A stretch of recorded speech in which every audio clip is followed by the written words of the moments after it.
எல்லாருக்கும் வணக்கம். இன்றைக்கி வந்து பார்த்தோன்னா நியூஸ் ஒன்று வந்திருக்கு. தாழ்த்தப்பட்டவருக்கு 15% உள் இடஒதுக்கீடு அளிக்க கர்நாடக அமைச்சரவை வந்து ஒப்புதல் கொடுத்துருக்காங்கன்ட்டு டீட்டெயில்ஸாக பார்த்துடலாம். ஓகேங்களா? இவங்க என்ன சொல்லியிருக்காங்கன்னா, எஸ்சி எஸ்டி இருக்காங்களா பிரிவு வந்து பார்த்தீங்கன்னா தாழ்த்தப்பட்டோரான எஸ்சி சமூகத்திற்கான உள் இடஒதுக்கீடாக கர்நாடகாவில் வந்து 15% உள் இடஒதுக்கீடு கொடுக்க போகிறாங்க. சரிங்களா? இது எப்படி பகிர்வு பண்ணுறாங்க அப்படின்னா,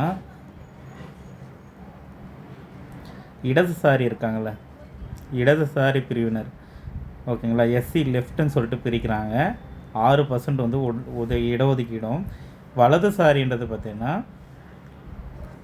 வலதுசாரிக்கு எஸ்சி ரைட்டு 5.5%.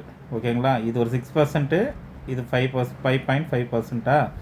ஓகே. அடுத்து வந்து பார்த்திங்கன்னா தொடுவில்லாத சாதியினருக்கு டச்சபிள் எஸ்சிக்குன்னு சொல்லுவாங்க. டச்சபிள் எஸ்சி வந்து பார்த்தீங்கன்னா எவ்வளோன்னா 4.5%. ஓகேங்களா?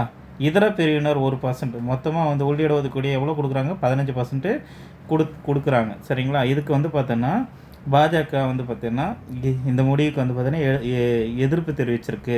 ஏன்னா இது அரசியல் உள்நோக்கம் கொண்டது அப்படின்னு சொல்லிட்டு குற்றம் சாட்டியிருக்கு, குறிப்பிடத்தக்கது. ஓகேங்களா? அடுத்து ஒரு நல்ல நியூஸில் பார்க்கலாம். வீடியோ பிடிச்சிருந்தால் லைக் பண்ணுங்கள், சப்ஸ்கிரைப் பண்ணுங்கள், ஷேர் பண்ணுங்கள். தேங்க்யூ.